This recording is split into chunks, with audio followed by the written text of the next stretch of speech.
So ito na, mga kababayan. Unahin natin itong pulis na ayaw nga daw sumunod sa utos ni Pangulong Bongbong Marcos na arestuhin daw si Duterte kasi mali daw ang pagka-aresto. May sarili mundo ito ba? Buang siguro ito. O, ito na. Leia, ano ang sunod na hakbang na gagawin ng QCPD dito sa nahuling pulis na sinasabing nagpo-post ng kanyang mga komento laban sa gobyerno? Naimbag na mga Lemi, po sa iyo dyan, Ma'am Livy Zamora, and kay Flor Faith at kay Ann Malca. Miguel of shoutout po. Ayan, Ace, Henson Ponce, Cagayan Valley. Ayan, Miguel of shoutout po. Lerma Halover, Miguel of shoutout po dyan. And Milba Mosni. Ito na. Oo, yung pulis. Pakinggan natin ha kung anong gagawin doon sa pulis. Gray Hong Kong Mix Vlog, hello po. At Leticia Gutierrez, hello po sa iyo, ma'am. Oh, ito na. Magandang tanghali sa iyo, Ella. Lilitisi na may transparency at alinsunod sa due process ang kaso ng isang pulis na naghihikayat na umano ng pag-aaklas. Sa isang pahayag ngayong umaga, tiniyak ni PNP Public Information Office Chief Police Colonel Randolph Tuanyo ang integridad at pagiging neutral ng Philippine National Police. Ito'y matapos formal ngang sampahan ng reklamo sa Maria Queen Mansalay, hello po sa iyo, ma'am. ng Quezon City Police District. Si Patrolman Francis Steve Talion Pontillas ng inciting to sedition dahil sa umaray panghihikayat ng pag-aklas. Iginitituan nyo ang kaso laban sa naturang pulis ay bunsod ng hindi otorisado at may bahid politika mga social media posts kaugnay ng mga ulat tungkol sa umaray pag-aresto sa dating Pangulo ng Bansa. Samantala, sinabi naman ni PNP Chief Police General Romel Francisco Marbil, ang social media ay hindi isang plataforma para sa personal at pampolitikang agenda. Kapatid na base sa tala ng District Personal Records and Management Division, si Patrolman Pontillas ay nakatalaga sa District Personnel and Holding Admin Section mula pa noong February 20, 2025. Ngunit siya ay idineklarang absent without leave o AWOL mula March 6, 2025. Ella? Absent. Awol na pala itong pulis na ito. So ngayon mga kababayan, ito na nga ang sabi, pinagplano, nakarating na ito sa opisina ng PNP at kinakasuhan na yata ito. Oo, mga kababayan. So ito, mga kababayan, meron lang akong ipakita sa inyo na isang pulis mismo nag-explain na kung saan bawal po nga ba na maglabas ng opinyon, 'di ba? Diba? Bawal po bang maglabas ng opinyon ang isang pulis sa kanyang sariling desisyon bilang pulis? Actually, bago ko i-play ang video na ito mga kababayan, lahat po tayo sa Pilipinas, huwag po kayo mag-skip ng ad, salamat po. Lahat po tayo sa Pilipinas, meron po tayong tinatawag na kapag may profesyon tayo, mga profesional, alam nyo naman po yan, mga kababayan. Lahat po tayo sa Pilipinas, huwag po kayo mag-skip ng ad, salamat po. Lahat po tayo sa Pilipinas, meron po tayong tinatawag na kapag may profesyon tayo, mga profesional, alam nyo naman po yan, no? Yung may mga degree dyan, yung may mga civil registered, may mga civil keme-keme. O, alam nyo po yan, meron po kayong pinanumpaan at meron po yung tinatawag na Code of Ethics and Code of Conduct. Pagdating naman po sa mga profesyon, magpa-doktor, nurse, teacher, police, kung ano-ano pa yun, abogado, kung anong profesyon dito sa Pilipinas, meron tayong tinatawag na Code of Ethics and Code of Conduct or pinapanumpaan. Ngayon, lahat naman po yan, especially sa mga government official, mga government employee, dapat walang kinikilingan at walang pinoprotektahan at walang siniserbisyuhan na politician, mga kababayan. So ngayon, may karapatan naman ang bawat isa sa atin, di ba? Halimbawa, pulis ka, gusto mong maglabas ng saloobin, naawa ka sa arestuhin mo, mag-resign ka, hubarin mo yung uniforme mo, yun ang karapatan mo. Pero kung nasa posisyon ka, bawal, di ba? Kasi nasa Code of Ethics yan, nasa Code of Conduct yan, pinanumpaan mo yan eh. Di ba? Ma'am Tere, hello po. Kaya, hindi po pwedeng sundin mo yung nagugustuhan mo kasi pinanumpaan ka. Katulad kay Digong, sabi niya, I am Rodrigo Roa Duterte as a President in the Republic of the Philippines to serve the nation, to protect my people. So, paano niya nasabing protect kung pinapatay niya 30,000? Ayun, umarap ng kaso niya sa ICC o nakulong. So ganon, di ba? So ito, merong ipapaliwanag itong isang pulis sa kanyang video, sa kanyang vlog, no, na kung ano ba dapat ang gagawin. Bawal ba? Bawal ba silang mamili? Bawal ba silang sumuporta? 'Di ba? Tanggalin mo muna yung uniforme mo, mag-resign ka muna, doon ka magwalwal. Para hindi madama yung hanay ng kapulisan ng mga matitino. 'Di ba? At hindi lang pulis, pati mga kasundaluhan at higit sa lahat yung mga nagpapatupad ng batas sa ating bansa. Actually, para sa akin, itong si Puntilla, isang vlogger na pulis na awol na kinasuhan daw di umano, mamaya malaman natin. Oo, ay vlogger kasi siya. He needs content. He needs yaw-yaw. Kasi wala namang vlogger na hindi magsasalita. Pero pagiging vlogger as a police, i-content mo yung pagiging pulis mo na nagbablog ka. Halimbawa, pulis ka. Ano bang content na pwede mong gawin? Maraming, actually mga kababayan, no, bilang vlogger, no, kahit sino pwede maging vlogger, pero depende yan sa content mo. Katulad sa akin, vlogger ako, content ko is politics and showbiz issue. So, doon ako mag-focus. Ngayon, wala naman akong profesyon sa buhay. So, wala akong nasasagasaan na mga kaalyado o mga kasamahan ko. Kasi nga, hindi naman ako pulis, hindi naman ako doktor. Oo. So, as a vlogger, kailangan nating mag-react. Pero, dapat, pag vlogger ka, minimize. Di ba? Oo. Hindi ka below the belt. At make sure na pag nag-vlog ka, meron kang evidence. Di ba? Mahirap yung puro kayaw-yaw. Parang si Maharlika, kwentong ganito, kwentong ganyan. Oh, sabi nga ni Maharlika, tignan nyo yung ano ng ganito, may malaking mansyon na pinagawa dyan sa may Taytay Rizal, sa may Antipolo, ganyan-ganyan. Oh, di ba? Katulad si Maharlika, tignan nyo, puro kwento, walang evidence. Oh, hindi makauwi-uwi ngayon ng Pilipinas. Oh, kwento, walang kwenta. Oh, ito, pakinggan ninyo si pulis, no, na vlogger. Wala nga ba magpahayag ng suporta sa isang politiko ang mga pulis? Mm. Mga kababayan, madalas naming marinig ito. Mga pulis, Credit po kay Sir ha, Sir. Maraming salamat sa paliwanag mo, Sir. Napakalinaw, napakaayos, at napakabuti po ng layunin mo. Pa-continue mo lang yan, Sir. Maraming susuporta sa'yo. uto-uto ng politiko. Mm. Sunod-sunuran lang kayo sa gobyerno. Mm. At madalas ding itanong, bakit nyo kinakasuhan yung mga pulis na nagpapahayag ng suporta sa isang politiko? Mm. Diktador kayo. Mm. Tama ba ito? Ngayong eleksyon, marami ang nagtatanong, bawal nga ba sa isang pulis ang magpahayag ng suporta sa isang politiko? Mm. Para malinaw ito, pag-usapan natin. Ang sagot dyan, oo, bawal. At hindi ito dahil sunod-sunuran lang kami. Ito ay dahil may mga batas at regulasyon na mahigpit na nagbabawal sa mga pulis at iba pang government employee na makilahok sa partisan political activities. Matayan sa batas, Mm. 1987 Constitution, Mm. Article 9-B, Section 2. Bawal sa civil service employees, kasama ang mga pulis, ang electioneering o partisan political activities. Omnibus Election Code, BP 881, Section 261. Hindi maaaring gamitin ng mga pulis ang kanilang posisyon para i-endorso o suportahan ang sinumang kandidato. Republic Act 6713, Code of Conduct of Public Officials. Ang pagiging neutral sa politika ay bahagi ng pagiging isang profesional at Ma'am Lily, patas hello na po. tagapaglingkod bayan. PNP Ethical Doctrine at PNP Memorandum Circular Number 2016-002. PNP personnel shall remain neutral in political affairs. Ano ang bawal? Para malinaw, ano nga ba ang bawal gawin ng isang pulis?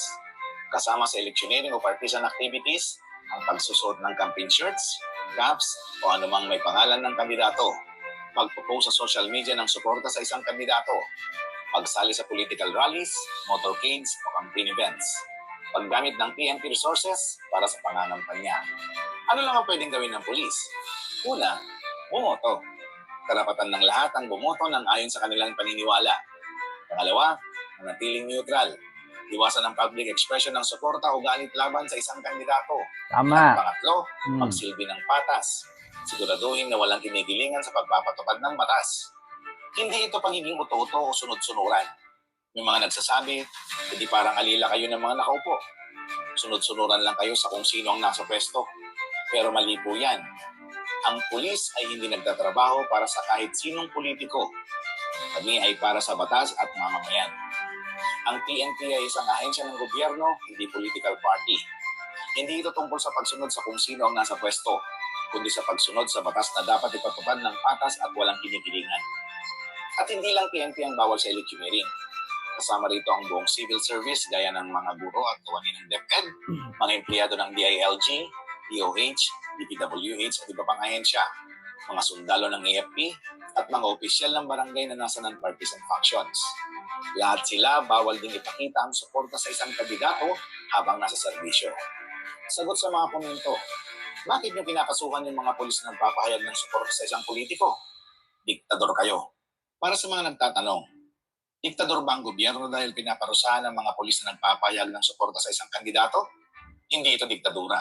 Ito ay disiplina at pagsunod sa batas. Kapag ang isang pulis ay hayagang sumusuporta sa isang kandidato, ito ay isang paglabag sa batas. Kaya pag may mga nahuli o nakasuhan, hindi ito pag-iigpit ng gobyerno. Ito ay pagpapatupad ng tamang patakaran upang mapanatili ang neutrality ng PNP at ibang ahensya. Kaya sa mga kapwa ko tagapagpatupad ng batas, tandaan natin ang ating sinumpang tungkulin, paglingkod ng patas at walang kinikilingan. At sa publiko, sana malinaw na.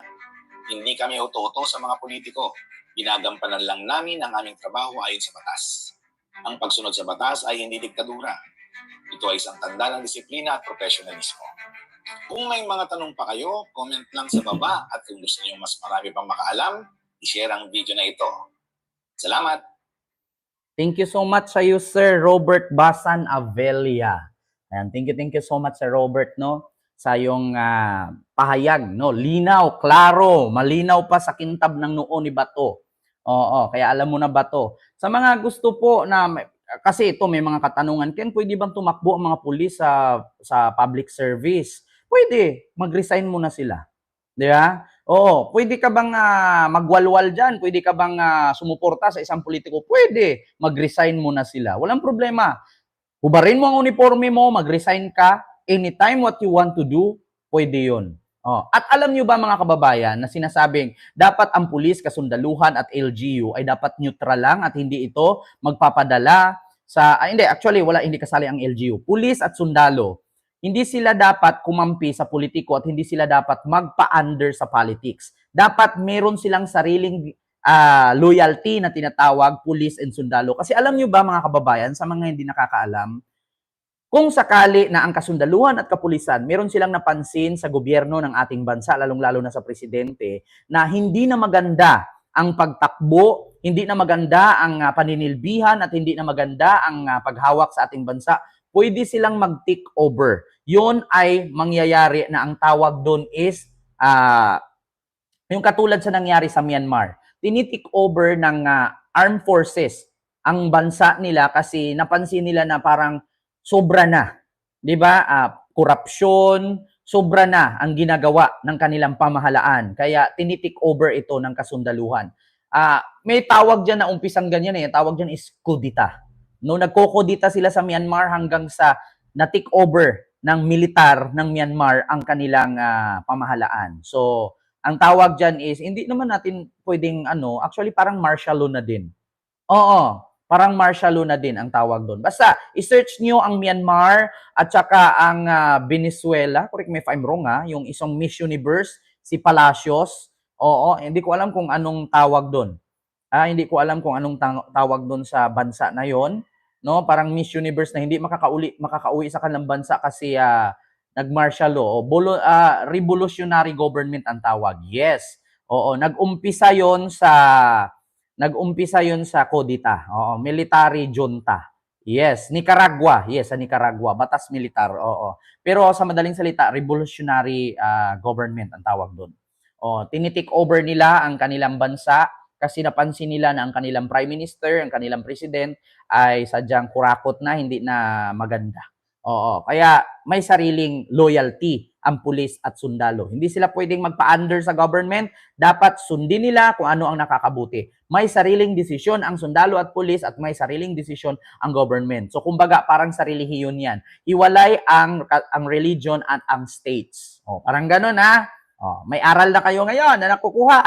Oh, hiwalay ang government, hiwalay ang relihiyon, hiwalay ang pulis, hiwalay ang sundalo, hiwalay ang government. Ganon yon. Dapat magkasundo yung tatlong sangay na yan. Government, Armed Forces, and PNP. Dapat magkasundo yung tatlo niyan. Kasi pag hindi nagkasundo ang tatlo na yan, ang government nagkakamali, ang PNP at ang Armed Forces, pwedeng magsanib puwersa at iti-take over ang government. Ganon po yun. 'Di ba? Oo. Pero meron pa rin silang pinasinumpaan sa kanilang Code of Ethics and Code of Conduct bilang mga Armed Forces and PNP na dapat sundin nila ang nakakabuti. Neutral. Di ba? Maraming salamat po. So ngayon, mga kababayan, ano bang mangyari dito no, sa sinampahan na reklamong pulis na si Fontilla? So ito po mga kababayan, meron daw itong problema sa pang-iisip. Meron daw itong tinatawag na mental disorder. So sa madaling salita, may saltik. Parang si Digong pala ito. O sa mga hindi po nakakaalam, si Digong at saka yung unang asawa niya, kaya po sila'y naghiwalay or nag-anal, ang nakalagay po sa record ng kanilang annulment case ay may saltik si Digong. Yun ang katotohanan. Hindi mo itanggi na sa balita yan. So ito, pakinggan natin itong reaksyon ng PNP sa isang police vlogger na sinusuri. Oo, at dinaan ito sa psychiatric test. Oo, neuro test. May tama ka, sir. Oo. Isa lamang ito sa maraming mga banat na nakapost sa social media Ito. Kahit presidente ka pa ng Pilipinas, kung mali yung utos mo sa akin, hindi kita susundin. Sino ka ba para sundin ko? Di ba? O, may tama daw ako eh. May tama ka, sir. Isa lamang ito sa maraming mga banat na nakapost sa social media page ni Patrolman Francis Steve Fontillas laban sa Pangulo at sa gobyerno. Ayon sa palasyo, ikinagulat ng Pangulo ang mga naging pahayag ni Fontillas kaya't dapat lamang napatawan ito ng kaukulang parusa. Yes. Kahit sino naman po sigurong Pangulo, Ma'am Piwi, hello po. mabibigla po sa tinuran Ma'am Nikki. ng sinasabing opisyal, uniform personnel. Alam po natin na pagka-uniform personnel, dapat po impartial Yes. at non-partisan. So, doon pa lamang po ay may violation na po siya. So, kung ano po yung nararapat na kung meron man pong pagdidisiplina o parusa, siguro dapat lang pong ibigay.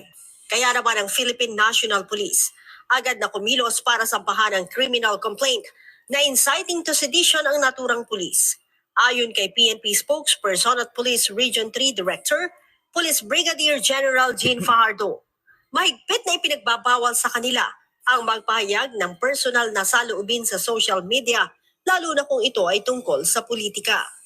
Ayun, maraming salamat sa nagpalipad, Rosalie Hopkins. Maraming salamat sa yung 2 pounds o euro. Thank you so much po sa iyo, Ma'am Rosalie. Pasensya po kayo ha, mga kababayan. GP Trinidad, Sixto Camigi, and kay Port J, and kay Maria F. Palisok, and Binson. Hello po. Kinasuhan na po kahapon ng QCPD itong si Patrolman Francis Fontillas pagkatapos pong maidokumento yung mga post po niya sa kanyang social media na nagpapayan na i-overthrow po niya di umano itong gobyerno pagkatapos po siyang i-caution ng isa po doon sa nag-comment po sa kanyang vlog po at Ayun, Ma'am Shirley Fernandez, maraming salamat sa iyong 23 Hong Kong dollar super sticker. Thank you so much po. pa po doon ay may mga iba pa po siyang mga naging pahayag at sa posisyon po ng QCPD, ito po ay papasok po sa inciting to sedition kaya sinampahan na po siya ng kaso kahapon in relation po sa cybercrime law. Ayun, AJ and GV Trinidad and Jericho Kabuntukan, Miguel of shoutout po Erion, Miguel of shoutout Darwin Fa and Rosalie Hopkins. Hello po. Kinumpirma din ni Brigadier General Fajardo na sumasa ilalim na sa neuropsychiatric test si Fontillas sa National Capital Region Police Office o NCRPO upang malaman kung nasa wasto itong katinuan. Nako. Nakitaan na umano ito ng erratic behavior at mood swings noong 2023 kaya't isinailalim ito sa gamutan. Short-tempered kaya po siya ay pinanyo ko noon at nag-undergo po ng medication for supposedly mood swings po at erratic behavior. But after taking medication po ay nagkaroon, pinayagan po uli siyang for per recommendation po ng doktor sa kanya. Subalit recently po ay nag-exhibit na naman po siya ng the same pattern of behavior. At ito na nga, nung mangyari nga po itong pag-aresto po kay dating Pangulo, Sinabi pa ni Brigadier General Fajardo na nakadepende sa magiging resulta ng neuropsychiatric test ni Fontillas kung nararapat pa Ma'am itong Shirley, magtagal hello po. sa serbisyo. uma-assess po na he is no longer possess the mental fitness expected from a PNP members, this might be a ground for separation from the PNP service. But Ayun, and kay Ma'am Mercy, Miguel of shout out, Mercy Suliro ng Hong Kong. Maraming salamat po sa inyong $10 super sticker. And kay Melinda Maray, Miguel of shout out po sa inyong lahat dyan mga kababayan. And kay GV Trinidad, and kay Jericel Puno, hello po. And kay Shine, Miguel of shout out po, and Peewee. Ayun, Miguel of shout out. Josephine Noques, Miguel of shout out po. Aside from that po, yung isa ng pangkaso nga po at yung willful violation po niya ng mga existing policy, including po yung kanyang refusal to report physically sa kanyang unit po. Ito po lahat po na ito ay dinokumento natin pa. Pati po yung return to work order po na pinareceive doon po sa kanyang tahanan at Ayun, at Miguel of shoutout po sa iyo dyan, kay Jocelyn Pahamutang, dyan sa Netherlands. Sakalin mo si Digong pag nakita mo dyan. O, ay, speaking of Digong yung abogado niya, si Medial Dia, parang may narinig ako, sabi nung reporter, tignan mo yung matanda. Habang sinakay sa wheelchair, nakadilat ang mata. Pero nung nakita niya na may reporter, pumikit daw bigla, ganon-ganon. Sabi naman nung nakabideo, uy, nakabideo ako ha, baka mahagip yung boses ko dyan ha. Sabi nung nakatabi, oh, nakabideo ako. Oh, sabi niya, oh yes, correct, bumipikit, nagdrama. Ha? Oh. nirefuse din po niyang tanggapin po. Kasama din aniya sa pinag-aaralan ng PNP ay kung dapat itong disarmahan. Unang-una, kung ganito talagang he is exhibiting erratic behavior, ay kailangan po talaga siguro na i-under restrictive custody siya. At once malabas po yung order, ay automatic po siya po ay didisarmahan at tatanggalan po ng sweldo as soon as maging effective na po yung AWOL order po niya. Bukod sa criminal complaint, mahaharap din aniya si Fontillas sa administrative complaint matapos na baliwalain ang mga patawag ng kanyang immediate supervisor, kaya't idiniklara na itong AWOL. Miguel of shout out po kay tawag dito, Ma'am Shirley, Miguel of shout out po at kay dyan sa Villapuerte na taga Bicol. Ayun, Miguel of shout out po sa iyo, Sir Antonio Villapuerte.